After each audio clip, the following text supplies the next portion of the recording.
Olá pessoal, eu me chamo Melk e hoje nós vamos entender como que a gente consegue criar campo magnético colocando corrente em indutores. Beleza. O que é que acontece? O campo magnético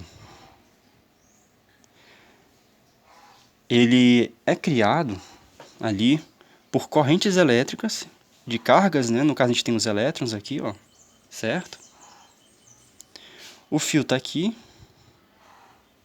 Esses elétrons eles ficam pulando ali na eletrosfera dos átomos de cobre, certo? A gente tem um monte de átomos de cobre ali. E daí os últimos elétrons ali da valência, eles são soltos, né? Então eles podem circular de um átomo para o outro nessa estrutura metálica aqui, ó. Então o que é que acontece? Quando você coloca uma corrente elétrica, você cria um movimento de elétrons, né? O movimento, o elétron que estava nessa órbita aqui, ó, desse átomo, ele vai pular para outro átomo e vai assim por diante. E daí o que é que acontece? O elétron ele cria um movimento para cá, ó. Daí imagina se você tem uma pilha aqui, ó, mais e menos. Daí você liga o positivo dela aqui, o negativo ele vem para cá, ó. Observe que um circuito elétrico ele sempre é fechado. Eu vou ter o quê? Uma corrente elétrica aqui, ó. Só que o que acontece? Quando você tem uma corrente elétrica em movimento, assim, ela sempre vai ser fechada, né? Concorda comigo? Então é como se fosse um círculo com elétron girando aqui. Então isso aqui, quando você tem cargas elétricas em movimento, você acaba criando um campo magnético aqui, ó, fechado, sempre. Que ele é desse modo, né, 90 graus com a posição, com a rotação, quer dizer, com o movimento dos elétrons aqui, ó. Vira 90 graus e fica um círculo assim, certo? Aí daí como é que eu sei qual é a orientação, né, do campo aqui, ó? Bem, é o seguinte, você pode ter cargas negativas, né, e pode ter cargas positivas, por que não? Se você conseguisse movimentar cargas positivas num circuito fechado assim, né, e tal, você geraria um campo magnético também, certo? Então, ó, se você gira, ó, o elétron para esse lado, o campo magnético ele vem para cá, ó, ele fecha assim. Agora, se você gira para esse lado aqui, ó, cargas positivas, o campo magnético vem para cá, ó. Então, o que é que está acontecendo aqui, ó? Se aqui é positivo e aqui é negativo, essa carga aqui negativa vai repelir os elétrons que são negativos também, ó. Então ele vai expulsar, ó. Agora aqui que tem uma carga positiva e os elétrons são negativos, os opostos se atraem, então ele vem para cá. Logo eu posso concluir que os elétrons eles estão girando no sentido anti-horário. Esse sentido aqui, ó. Ora, cargas negativas girando no sentido anti-horário, o campo magnético vem para cá. Então vai ser o campo assim, ó. Compreenderam? Agora o que acontece se eu der muitas voltas?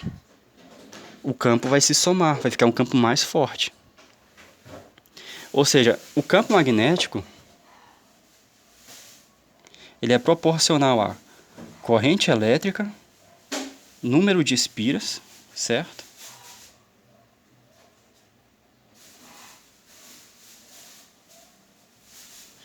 E basicamente é isso. Ou seja, o campo magnético ele vai depender da corrente e do número de espiras. Certo? Ele é proporcional a essas duas grandezas. Enfim. Aqui nós temos espiras, né? Geralmente a gente usa várias espiras. E aí liga num terra, né? Num ponto comum. Isso aqui é a estrutura de um estator trifásico.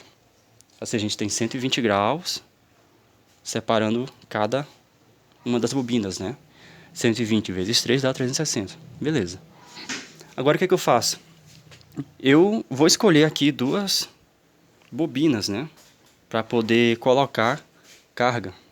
Quero dizer, colocar corrente para fluir, né? Então vou colocar mais aqui e botar menos aqui, ó, na 2. Mais I, menos I. Ou seja, o que é que eu quero dizer com isso? Que eu peguei uma fonte de corrente, né? O polo positivo eu coloquei aqui e o polo negativo eu coloquei aqui, ó. Daí ela vem, circula aqui por essa bobina, passa pelo terra, né? É um ponto que está ligado em comum, circula por essa outra bobina e sai por aqui, ó. E aí a corrente circula, normal.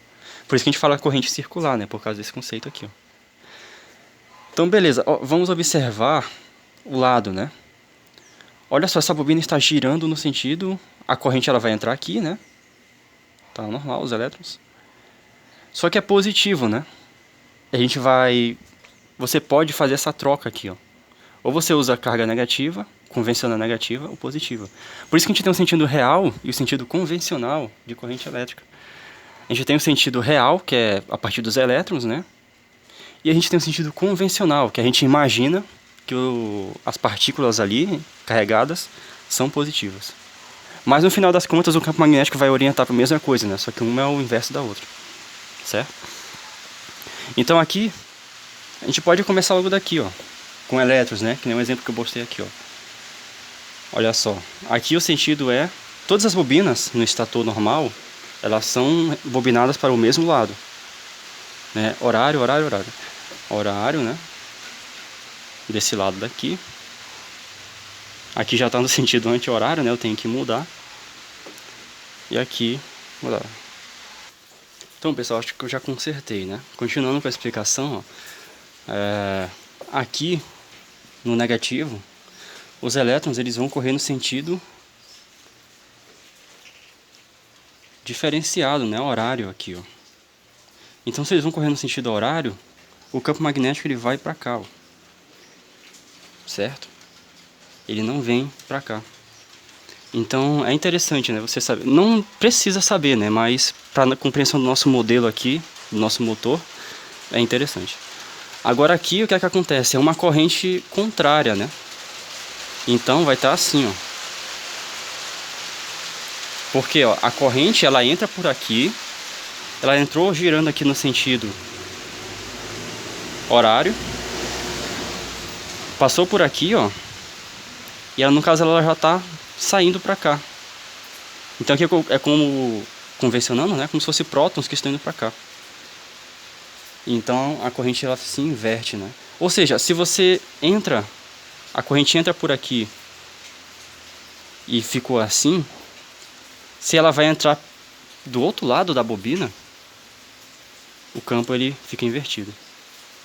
Então essa aqui é a moral, né? Se você coloca corrente para circular nas duas fases assim, ó, sempre você vai ter campos opostos, né? Porque as bobinas estão no mesmo sentido, estão enroladas no mesmo sentido. Todas são sentido horário, certo? E aqui eu tenho corrente positiva e negativa.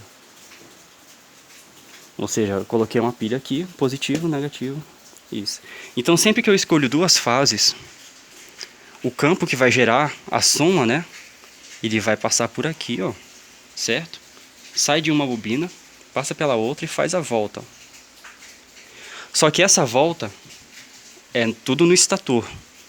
A maior parte das linhas de campo, elas ficam lá no estator. Elas ficam rodando em núcleos, né? Então você tem aqui essa linha fechada de campo magnético, gerada por corrente elétrica, aqui, em bobinas. Aí alguém pode se perguntar, mas caramba, e o ímã normal? O ímã de... Eu tinha até um pedacinho aqui de ímã, tava aqui lá. Mas esses ímãs que a gente vê, por que é que eles não tem corrente elétrica e tal, mas eles grudam? Porque é o seguinte, o átomo, pessoal, botar de, sei lá, um átomo de hélio, né? Porque, ó, eu tenho uma órbita, né, de um elétron aqui, e aí tem um outro elétron para cá. Então, assim, naturalmente, como a gente tem elétrons circulando nas órbitas, isso aqui cria um campo magnético.